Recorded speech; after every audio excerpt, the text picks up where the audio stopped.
देखो बेटा, तुम्हारे तीनों साथी बहुत ही धनवान हैं, तीनों बड़े घराने के हैं और हम ठहरे गरीब। 2 वक्त की रोटी के लिए भी दिन रात मेहनत करनी पड़ती है। भला धरती और आसमान का मिलाप कैसे हो सकता है? तुम्हारा उनके साथ उठना बैठना खाना पीना मुझे अच्छा नहीं लगता, क्योंकि हम गरीब हैं। तुम्हारी उनके साथ इस तरह की मित्रता आज से मुझे दिखाई नहीं देनी चाहिए। पिताश्री, चाहे कुछ भी हो जाए पर मैं अपने मित्रों को नहीं छोड़ सकता, उनसे अलग नहीं रह सकता। अगर फिर भी आप नहीं मानेंगे तो मैं यह घर छोड़कर हमेशा हमेशा के लिए चला जाऊंगा। तो ठीक है, तुम मेरा घर छोड़कर यहाँ से चले जाओ। ठीक है पिताश्री, आज से मैं यह घर छोड़ रहा हूँ।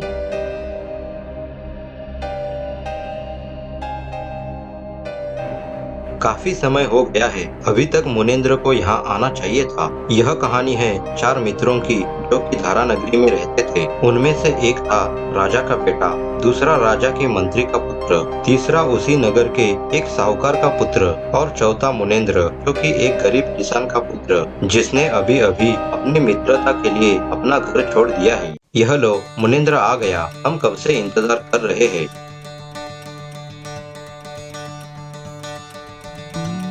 लेकिन मुनेंद्र, तुम इतने परेशान और उदास क्यों लग रहे हो? जल्दी बताओ, बात क्या है? क्या बताओ मित्रों, मेरी तुमसे यह मित्रता पिताश्री को अच्छी नहीं लगती। पिताश्री का कहना है कि हम जैसे गरीबों की तुलना तुम जैसे धनवान के साथ नहीं हो सकती। हम लोग आपकी बराबरी के नहीं हैं, इसलिए उन्होंने मुझे तुमसे दूर रहने के लिए कहा है। पर मैंने उनकी एक बात नहीं मानी। मुझे मेरे मित्रता और तुम तीनों पर पूरा विश्वास है कि तुम्हारे मन में ऐसा कोई विचार नहीं होगा। इसी कारण पिताश्री का और मेरा झगड़ा हो गया और मैंने हमेशा के लिए अपना घर छोड़ दिया है। तो बात ऐसी है, तुम्हें क्या लगता है हम तीनों तुम्हारा साथ छोड़ देंगे? नहीं, आज से हम तीनों तुम्हारे साथ ही रहेंगे। हम भी अपना अपना घर छोड़ रहे हैं। आज ही हम यह नगर छोड़ देते हैं और कहीं दूसरी जगह निकल पड़ते हैं। इतना कहकर राजकुमार ने धारा नगरी को अलविदा किया और उन तीनों को लेकर वन की ओर चल पड़ा। धीरे धीरे सूरज पश्चिम की ओर समुद्र में डूबता गया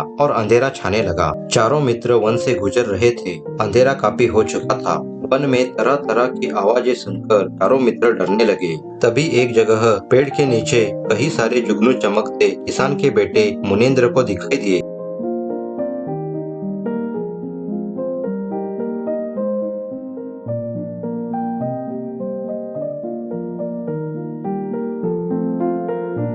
वो देखो, वहाँ पेड़ के नीचे कई सारे जुगनू चमक रहे हैं। चारों ओर काफी अंधेरा छाया हुआ है। भूख के मारे पेट में चूहे दौड़ रहे हैं। सुबह होने तक उसी पेड़ के नीचे विश्राम करते हैं। जल्दी चलो।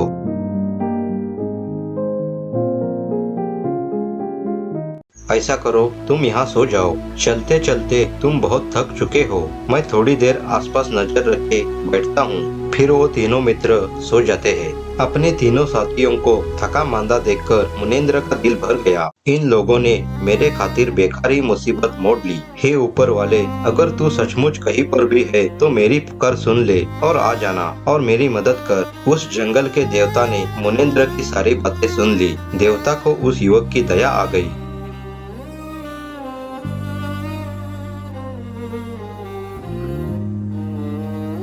तुम्हारी बातों से तो ऐसा लगता है कि तुम एक सच्चे इंसान हो। तुम्हें तुम्हारे मित्र बहुत ही प्रिय है। बताओ, मैं तुम्हारी क्या सहायता कर सकता हूँ? मेरे पास हीरे जवाहरात सब कुछ है, चाहो तो मांग लो। नहीं देवता, मुझे हीरे जवाहरात इन चीजों का मोह नहीं है। मेरे मित्र मेरे खातिर अपना घरदार छोड़कर आए हैं। अब वह तीनों भूखे पेट सोए हैं। मुझसे यह देखा नहीं जा रहा है। कृपा करके उन्हें कुछ खाने के लिए दे दो। तो ठीक है, मैं तुम्हें एक भेद की बात बताता हूँ। वो जो सामने आम का पेड़ है उस पर 4 आम लगे हुए हैं। एक पूरा पका हुआ है, दूसरा उससे थोड़ा कम, तीसरा उससे भी थोड़ा कम और चौथा कच्चा है। लेकिन इसमें भेद की बात क्या है? ये चारों आम तुम चारों मित्र खा सकते हो। तुम में से जो पहला आम खाएगा वो राजा बन जाएगा, दूसरा आम खाएगा वो उसी राजा का मंत्री बन जाएगा, जो तीसरा आम खाएगा उसके मुंह से हीरे निकलेंगे। समय समय पर उसके साथ चमत्कार होगा। जो भी चौथा यानी कच्चा आम खाएगा उसे उम्र कैद की सजा होगी। इतना कहकर वह देवता अदृश्य हो गए।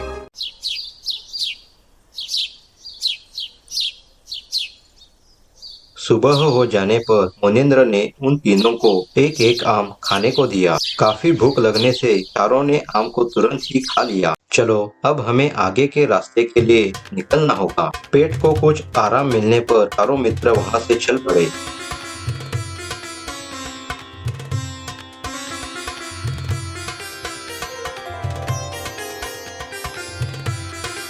काफी देर चलने से सभी को फिर से भूख और प्यास लग गई। तभी उन्हें एक कुआं दिखाई दिया।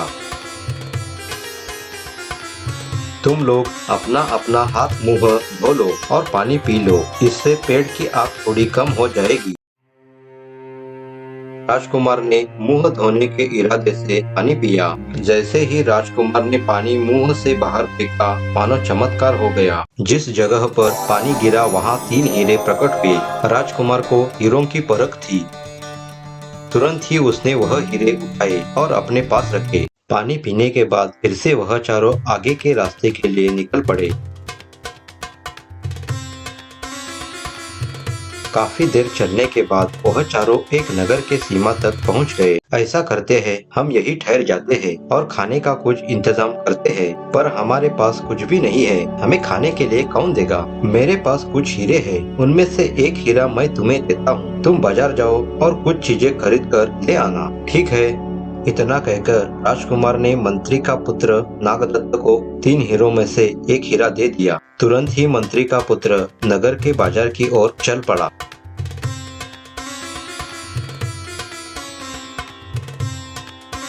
अरे ये क्या, यहाँ तो काफी भीड़ लगी हुई है और सामने वह हाथी फल की माला सूंड में लेकर क्यों खड़ा है? आखिरकार बात क्या है? मुझे पता लगाना ही होगा।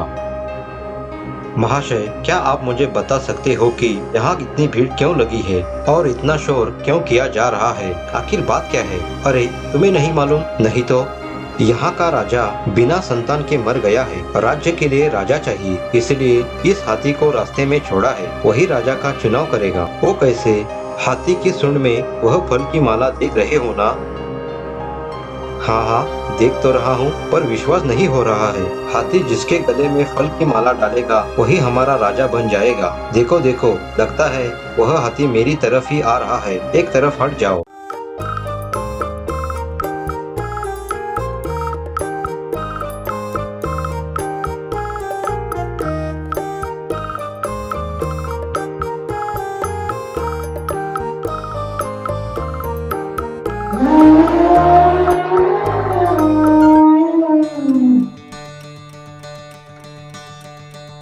बेटा, आज से तुम इस राज्य के महाराजा बन गए। महाराज की जय हो। हाथी ने मंत्री के बेटे के गले में हार डालते ही उसे राज्य का राजा घोषित कर दिया गया। मंत्री के बेटे ने पूरा पका हुआ आम जो खाया था।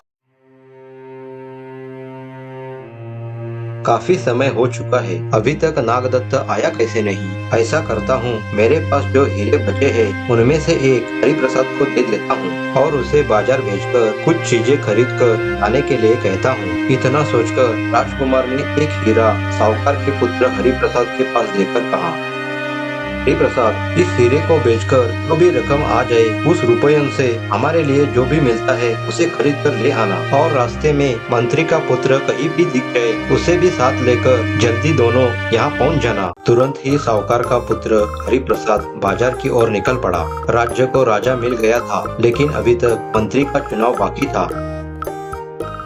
अरे ये क्या, यहाँ इतनी भीड़ किस लिए बनी है और यह लोग इतना शोर क्यों मचा रहे हैं? मैं भी इस कोने में खड़ा होकर देखता हूँ, आखिर यहाँ चल क्या रहा है?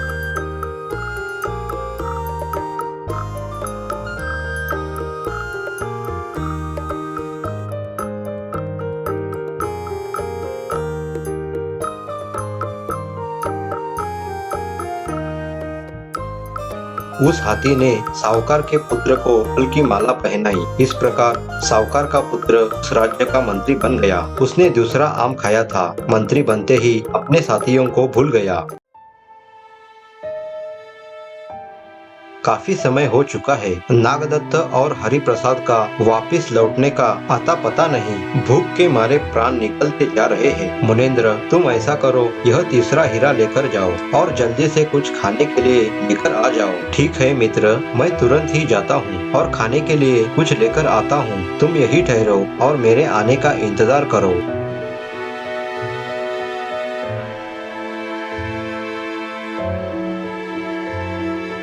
सेठ जी, ये मिठाई कितने में आती है? 8 आना किलो। बताओ कितने की दूं? बस 1 किलो दे दो सेठ जी। मेरे पास 8 आने तो नहीं है, पर एक कीमती हीरा है। यह तुम रख लो, तुम्हारा हिसाब किताब कर लो और ऊपर के सारे पैसे मुझे वापस कर दो।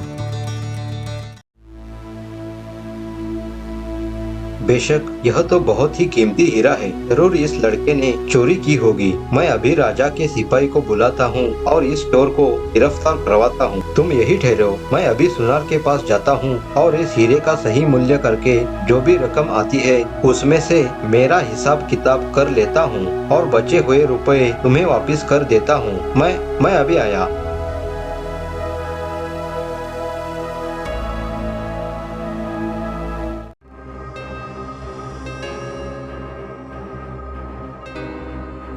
क्या हुआ सेठ जी? आप सिपाही लेकर किस लिए आए हो? हम तुम्हें यहाँ हीरे की चोरी करने के अपराध में गिरफ्तार करने आए हैं। हम तुम्हें बंदी बनाकर ले जा रहे हैं। पर यह हीरा तो मेरे मित्र हमारे राज्य के महाराज के पुत्र विक्रमादित्य ने दिया है। आप चाहो तो मैं अभी आपको उनसे मिलवाता हूँ, लेकिन इस वक्त वो कहाँ है? इस नगर के बाहर एक वृक्ष के नीचे मेरी प्रतीक्षा कर रहे हैं। यह लड़का झूठ बोल रहा है। जरूर यह लड़का नगर के बाहर आपको ले जाकर वहाँ से भाग जाएगा। तुम इसकी बातों में मत आना, फौरन इसे गिरफ्तार कर लो। सिपाहियों ने मुनेंद्र की एक बात तक नहीं सुनी। सिपाही उसे लेकर चले गए। इस तरह मुनेंद्र को उम्र कैद की सजा हो गई, क्योंकि उसने कच्चा आम जो खाया था। अपने तीनों साथियों की राह देखते देखते राजकुमार बहुत ही परेशान हो गया। यह बड़ा ही विचित्र नगर है। मेरा एक भी मित्र वापस नहीं आया। ऐसे नगर में ना रहना ही अच्छा है। इतना सोचकर राजकुमार वहाँ से दूसरी ओर चल पड़ा। चलते चलते वह एक गांव के पास पहुंच गया। तभी उसे एक आदमी सामने से आता दिखाई दिया।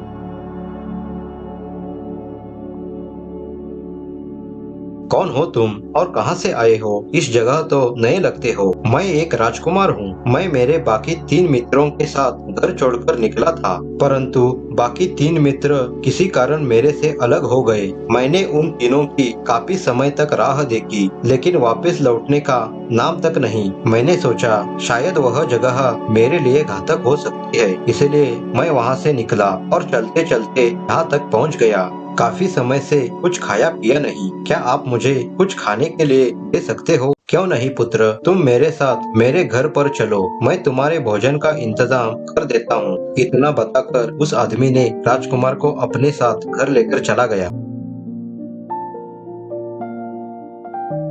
मैंने तो मेरा परिचय दे दिया है, लेकिन आप कौन हो और क्या काम करते हो? मैं इस गांव का मुखिया था। मेरे पास बहुत सारी जमीन थी। सैकड़ों लोगों को दान देता था, पर अब कौड़ी कौड़ी के लिए भटक रहा हूँ। राजकुमार ने जो भी मिला उसे आनंद से खाया और सो गया।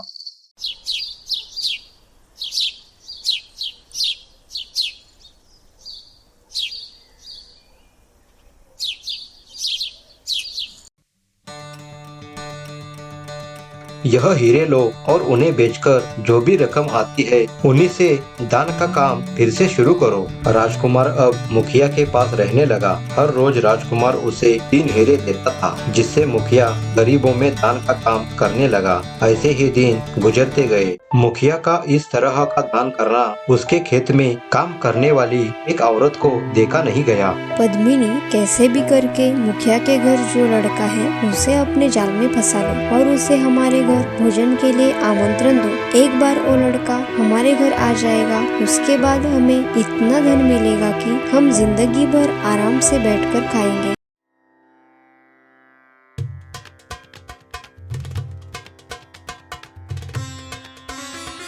यह फूल आपके लिए। लेकिन मेरा तुमसे क्या परिचय? मैं तो तुम्हें जानता तक नहीं। मेरा नाम पद्मिनी है। मैं इसी गांव की हूँ। मेरी माँ मुखिया के खेत में काम करती है। माँ कहती है कि मुखिया के घर आपके पाँव लगने से मुखिया फिर से धनवान हो गया। मैं भी यही चाहती हूँ कि आप भी हमारे घर एक बार जरूर आए, इसलिए मैं तुम्हें हमारे घर भोजन करने के लिए आमंत्रण देने आई हूँ। क्या आप मेरी यह ख्वाहिश पूरी कर सकते हो? तो नहीं, मैं आज ही आपके घर भोजन करने के लिए आ जाऊंगा।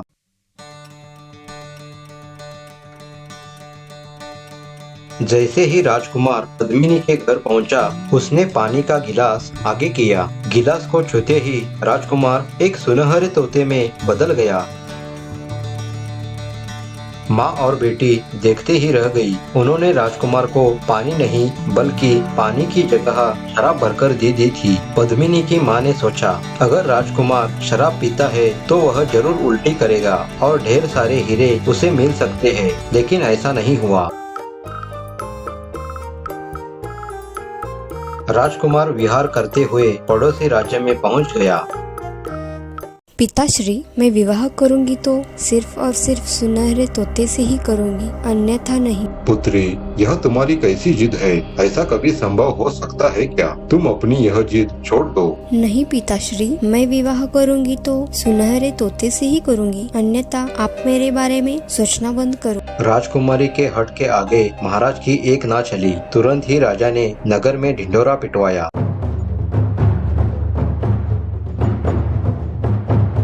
सुनो सुनो सुनो, ध्यान से सुनो। जिस किसी को भी सुनहरा तोता मिल जाए उसे पकड़कर राजमहल लेकर आ जाओ। महाराज उसे 10,000 स्वर्ण मुद्राएं इनाम के तौर पर देने वाले हैं। सुनो सुनो सुनो, ध्यान से सुनो।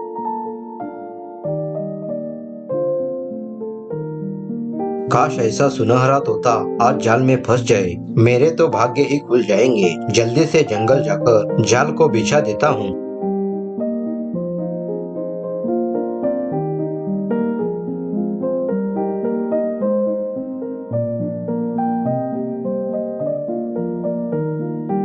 हाँ, यह जगह जाल बिछाने के लिए सही रहेगी। मैं तुरंत ही यहाँ पर जाल बिछा देता हूँ। इतना कहकर शिकारी ने वहाँ पर अपना जाल बिछा दिया और पास की ही झाड़ियों में छिपकर बैठने के लिए चला गया। काफी प्यास और भूख लगी है। लगता है आसपास ही कहीं झरना है।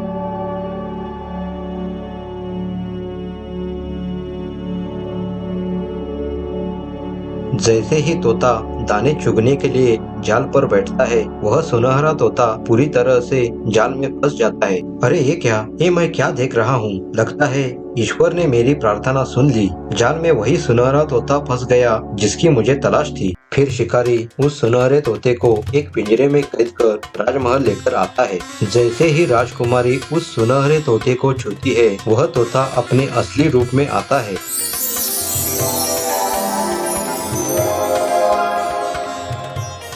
फिर राजा उन दोनों की बड़े धूमधाम से शादी करवाता है और बहुत सारे धन के साथ अपना आधा राज्य उनको दे देता है। एक दिन की बात है। मेरे तीनों मित्र मुझसे बिछड़कर 1 साल गुजर चुका है। लगता है उस राज्य के राजा ने उन्हें चोर लुटेरे समझकर बंदी बनाकर रखा होगा। ऐसा करता हूँ, कल ही मैं उस राज्य पर आक्रमण करने की घोषणा करता हूँ। महाराज की जय हो। महाराज, अभी अभी यह खबर मिल रही है कि हमारे पड़ोस के राज्य के महाराज ने हमारे राज्य पर आक्रमण करने की घोषणा की है। बस यही समाचार लेकर आया था। आखिर ऐसी क्या बात है जो कि हमारा पड़ोसी राजा हमारे राज्य पर आक्रमण करने पर उतरा है? हमने तो कभी उस राज्य को नुकसान नहीं पहुंचाया था। मित्र, भलाई इसमें ही है कि हम खुद वहां जाकर उस राजा से बातचीत करें।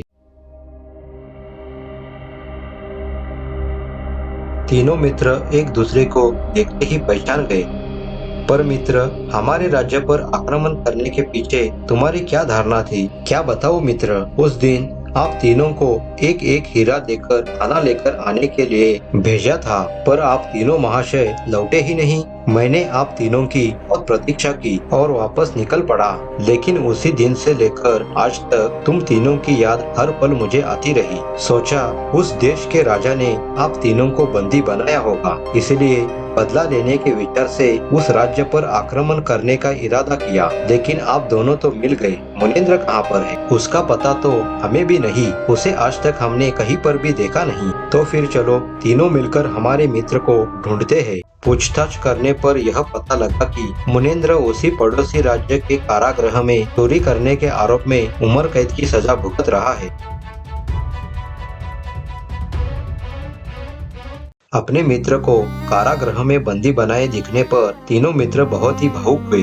मित्र, हमारे से बहुत बड़ी गलती हो गई है। मैं इस राज्य का राजा और यह मंत्री बनने के बाद हम दोनों ने एक बार भी वापस मुड़कर देखा तक नहीं कि हमारे दोनों मित्र कहाँ पर होंगे। यदि राजकुमार न होता तो हमको पता तक नहीं होता कि तुम हमारे ही राज्य के कारागृह में उम्र कैद की सजा भुगत रहे हो।